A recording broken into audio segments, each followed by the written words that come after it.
Terus terang, kes hari ni sangat-sangat meninggalkan kesan dekat Abang Boy. Sebabnya adalah mangsa dekat dalam kes ni adalah seorang kanak-kanak berumur 6 tahun guys. Seorang ayah dan juga ibu dipertanggungjawabkan untuk menyayangi, mendidik dan melindungi anak-anak. Tetapi end up mereka lah yang menamatkan nyawa seorang anak kecil. Abang Boy pun ada anak yang sama umur macam mangsa dalam kes ni. Sebab itu Abang Boy sangat-sangat terkesan. Dan lagi satu adalah kejadian ni terjadi dekat sangat dengan kita, di negara jiran kita, Indonesia. Cerita kali ni sangat-sangat heavy guys. Abang Boy harap kita dapat menjadikan kes hari ni sebagai iktibar. Dan ini adalah kisah adik Ari Hanggara. Kalau korang dah ready, let's roll the intro.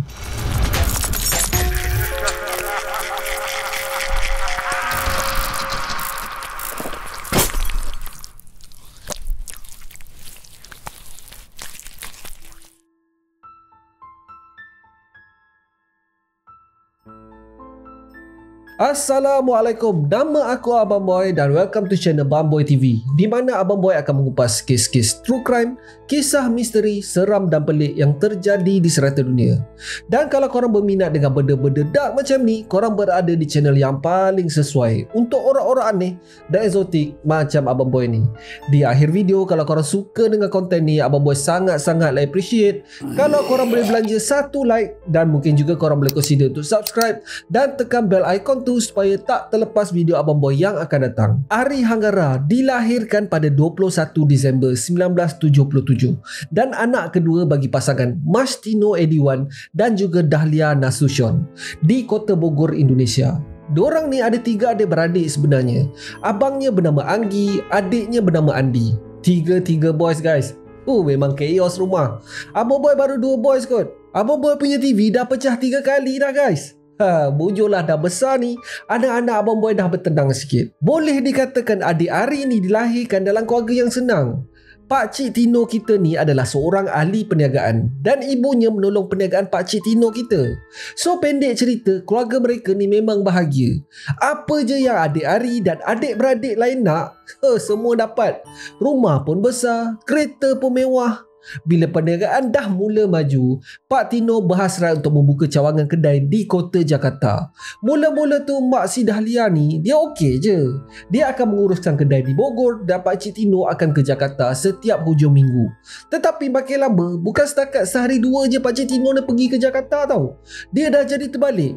Hujung minggu berada di Bogor dan hari selebihnya akan dihabiskan masa di Jakarta. Kadang-kadang tu sampai tak balik rumah tau.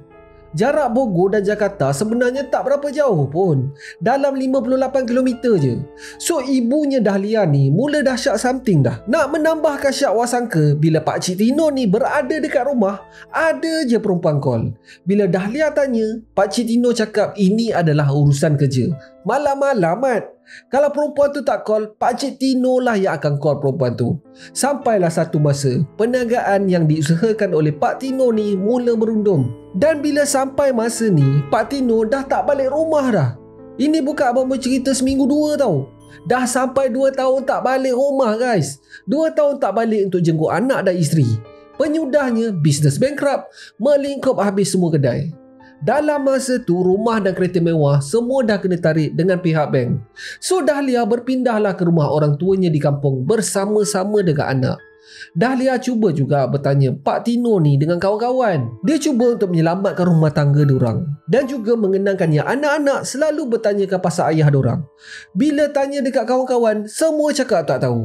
Last Dahlia bersama 3 orang anaknya pergi sendiri ke rumah mertua. Masa ni masih lagi mertua tau, sebab Dahlia dan Pakcik Tino ni belum lagi bercerai secara sah. Bila sampai-sampai je, Dahlia disambut oleh seorang perempuan muda yang bernama Santi. Korang nak tahu tak siapa Santi ni? Si Santi ni lah pekerja perempuan yang selalu call malam-malam di rumah untuk bercakap dengan Pak Tino. So kiranya Santi ni lah skandal Pak Tino sebenarnya. So Dahlia pun macam terkejut lah. Kau dah kenapa dekat rumah mertua aku kan?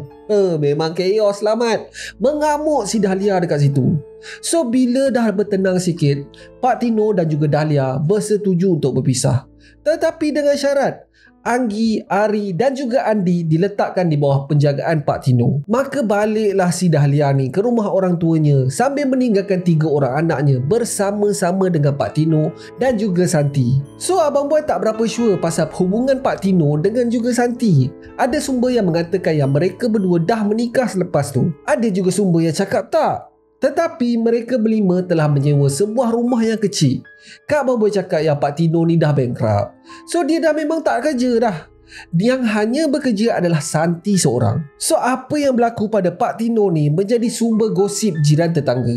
Memang makanan makcik bawang lah cerita dia.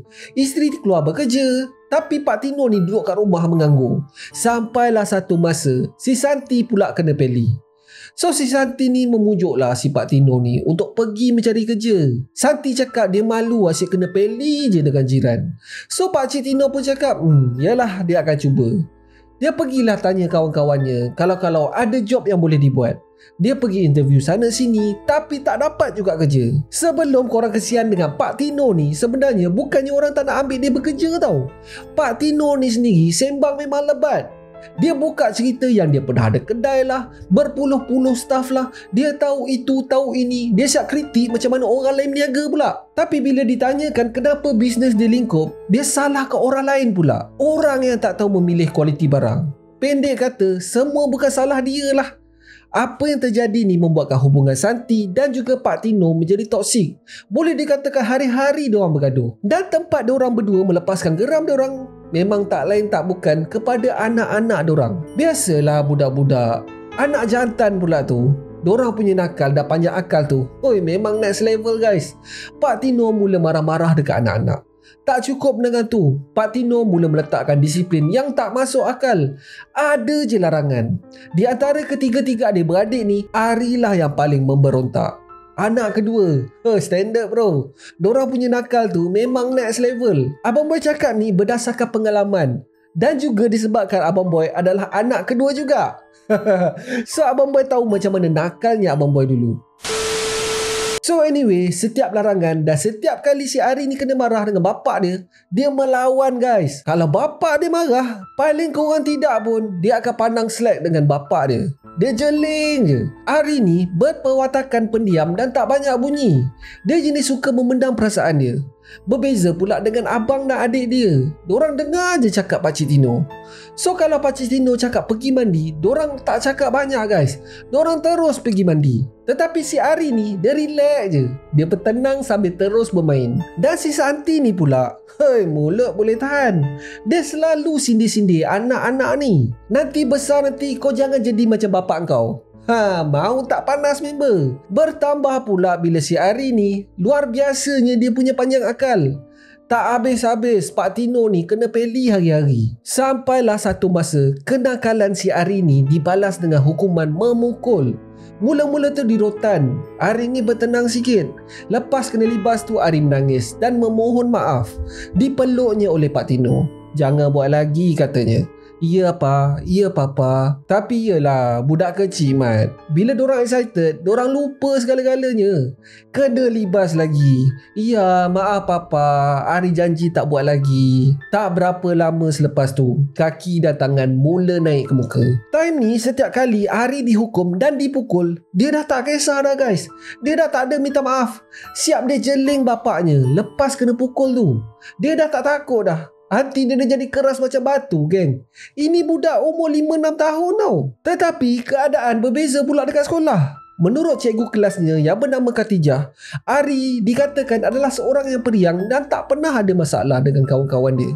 Kalau compare dengan kawan-kawan kelas yang lain, Ari ni adalah yang paling bijak.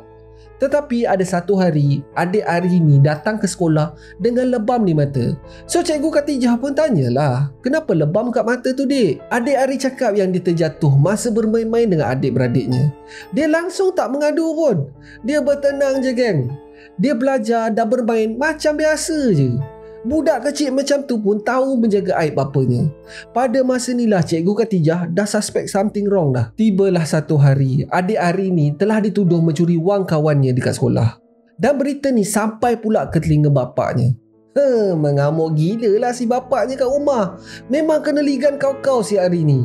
Lebam lagi muka dia. Makin teruk pula tu. Hari tu lebam kat mata je, tetapi kali ni dengan bibir pecah, pipi lebam, mata lebam, tapi dia masih gigih lagi pergi ke sekolah. Bila Cikgu Khatijah nampak muka adik Ari ni lebam-lebam, dia panggil si adik Ari ni dan terus ditanya. Mula-mula adik Ari mati-mati cakap yang dia terjatuh. Tetapi selepas dipujuk-pujuk, barulah si adik Ari ni buka mulut. Bapanya lah yang pukul Ari sampai lebam-lebam sebab dituduh mencuri. Petang tu juga guys, Cikgu Khatijah pergi ke rumah adik Ari untuk berjumpa dengan Pak Tino dan ibu tirinya, si Santi. Terus Cikgu Khatijah tanya, kenapa pukul adik Ari sampai teruk macam tu? Pak Tino terus mengatakan yang si Ari ni mencuri di sekolah. Si Santi pun menambahkan yang si Ari ni budak nakal, tak pernah mendengar kata. Si Ari ni selalu mencuri duit daripadanya untuk beli jajan katanya. Pada masa ni adik Ari diam je. Sepatah kata pun dia tak cakap. Dia hanya memandang ke bawah sambil memegang tangan Cikgu Khatijah. Santi menambah lagi, dia pernah menyuruh Ari ni untuk mengambil duit daripada dalam beg tangannya. Tetapi lepas Santi cek balik, duitnya dah berkurangan. Dia claim yang adik Ari ni ambil lebih daripada yang sepatutnya. Lepas tu Cikgu Khatijah cakap lah, dah kenapa ajar anak kecil untuk ambil sendiri daripada beg kita? Benda tu privacy kan? Benda ni lah yang menjadi trigger untuk adik Ari mengambil barang-barang tanpa pengetahuan orang. Terdiam si Santi dengan Pak Tino ni. Tapi Pak Tino masih mengatakan cara didikan dia betul. Dia hanya nak mendisiplinkan adik Ari dan menyuruh Cikgu Khatijah untuk balik dan jangan masuk campur urusan rumah tangganya. So baliklah si Cikgu Khatijah ni. Melihat keadaan adik Ari yang hidup macam tu, dia bertekad untuk buat something. Lagi dibiar, lagi parah budak ni. Dia cuba untuk memasukkan Ari ni ke sekolah asrama penuh dengan beasiswa. Ari tak perlu lagi berdepan dengan mak ayah yang duduk dera dia sepanjang hari. Selepas beberapa hari, dia pergi balik ke rumah Pak Tino dan mencadangkan plan dia. Alhamdulillah, Pak Tino dan Santi setuju. Memang Pak Tino pun bercadang nak hantar adik Ari ni ke sekolah asrama pun. Dengan bantuan Cikgu Khatijah, urusan adik Ari dipermudahkan. Tetapi geng, pada 5 November 1984, beberapa hari je lagi adik Ari ni nak dihantar ke sekolah asrama. Jadi lagi satu hal dekat rumah. Tetapi kali ni bukan Ari yang buat hal tau, tetapi abangnya si Anggi. Yang peliknya bila Pak Tino tanya siapa punya angkara, adik Ari pula yang mengaku. Dia sampai meminta Pak Tino sendiri mengikat tangannya supaya dia tak buat lagi. Mungkinlah cara dia cakap tu macam action lah sikit. Pak Tino boleh rasa tercabar geng. Lagi panaslah orang tua tu. Pak Tino mengikat tangan Ari dan menyuruhnya tidur dekat luar pada malam tu. Nak ditambahkan lagi hukuman, Ari tak boleh makan dan minum sampai ke pagi. Abang dan adiknya lah yang sorok-sorok bagi biskut dan juga air dekat Ari untuk mengalas perut. Pada esoknya pula, Ari ditugaskan untuk membersihkan bilik mandi pada pagi tu. Mungkinlah disebabkan adik Ari ni lapar tak diberi makan. Dia buat kerja sambil lewa lah cerita dia. Ikut dan dia je. Budak 6 tahun guys, manalah dia nak fokus untuk buat kerja. Dalam otak dia hanya nak main je. So masa dia tengah bersih-bersih seadanya tu, datanglah Pak Tino untuk spot check kerja adik Ari. Bila dia tengok adik Ari ni duk main-main sabun dekat dalam bilik air, sekali lagi dia naik angin guys. Dia pergi lempangnya Ari. Dah lah dia pukul. Dia suruhnya pula si adik Ari ni mengadap bucu dinding dan ketuk ketampi. Dah lah budak tu tak makan semalaman. Dia suruh lagi budak tu buat squat. Hei, tu huyung hayang lah mamat tu. So sampai part ni ada sumber yang bercanggah. Ada yang cakap adik Ari tak diberi makan sepanjang hari. Dan ada juga sumber mengatakan yang adik Ari hanya dibenarkan untuk makan biskut dan minum air kosong je. Tetapi dipendekkan cerita, Ari memang lemah gila pada hari tu.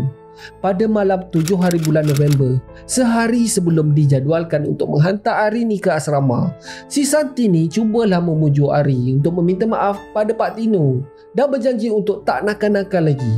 Korang nak tahu tak apa yang si Ari ni cakap? Dia cakap tak apa, biarkan je lah dia dihukum.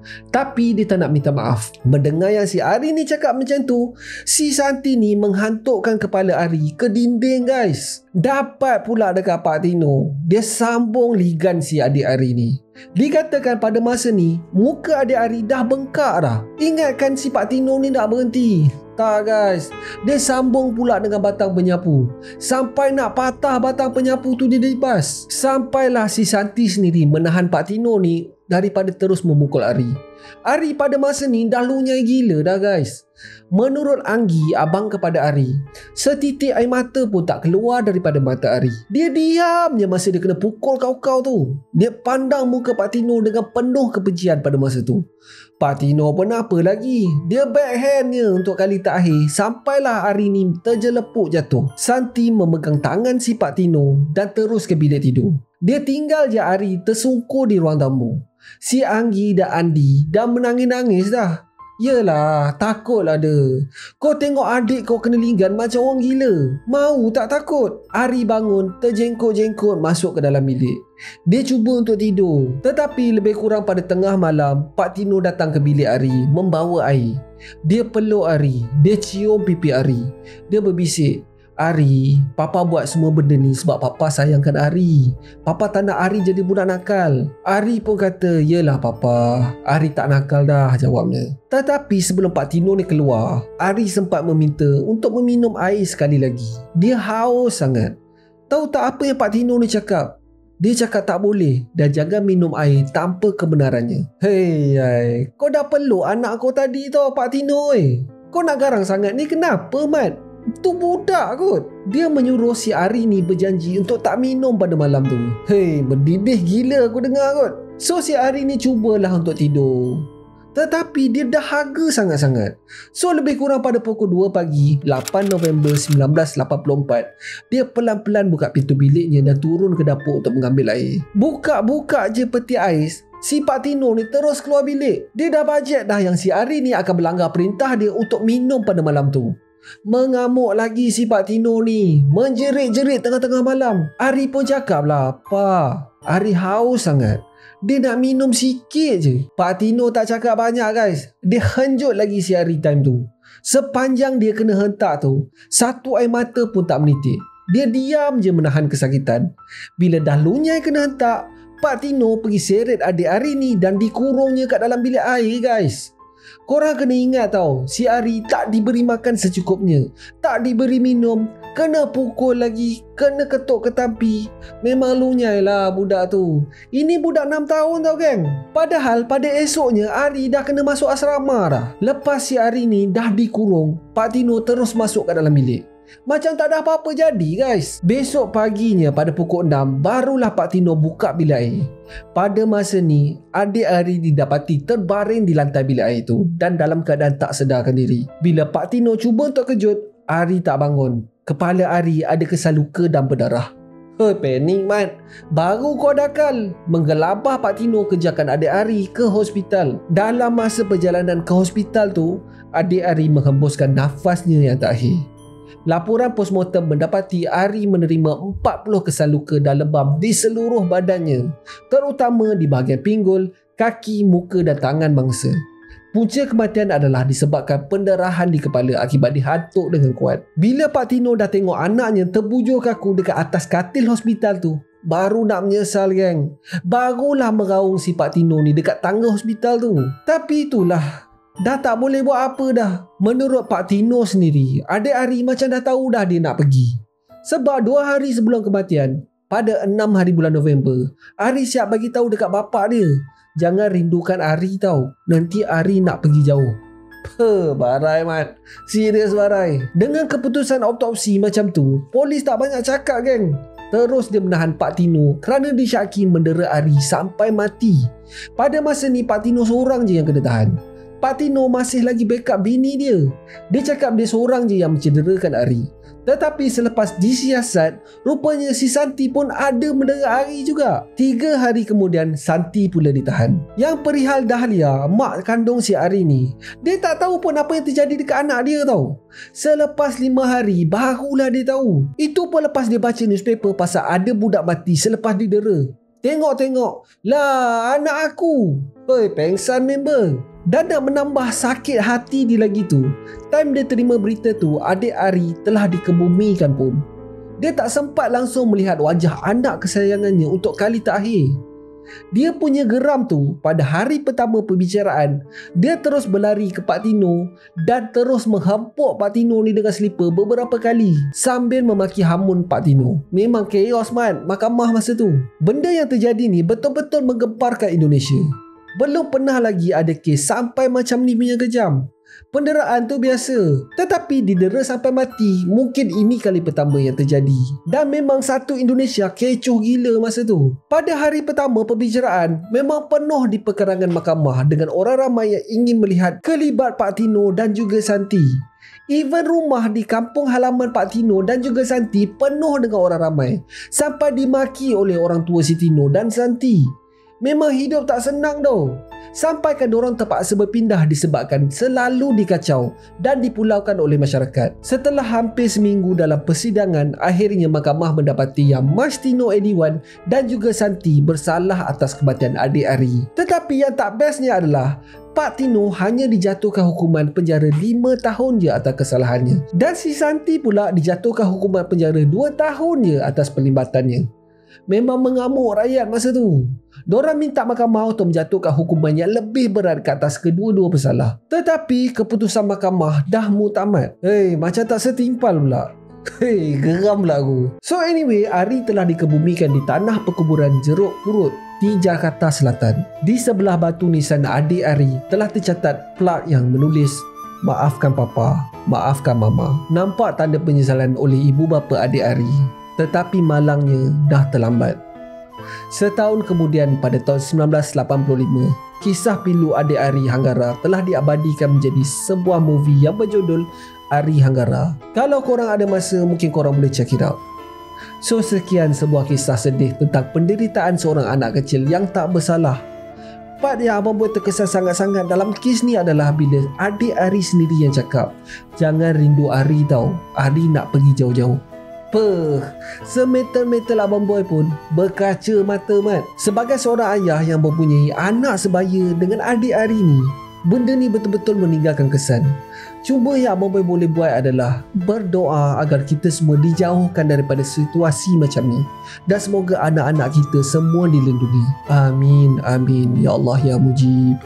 So that's it for today guys. Terima kasih sebab tengok video abang boy sampai habis. Kalau korang suka dengan konten ni, abang boy sangat-sangat appreciate kalau korang boleh belanja abang boy 1 like, dan mungkin juga korang boleh subscribe dan tekan bell icon tu supaya tak terlepas video abang boy yang akan datang.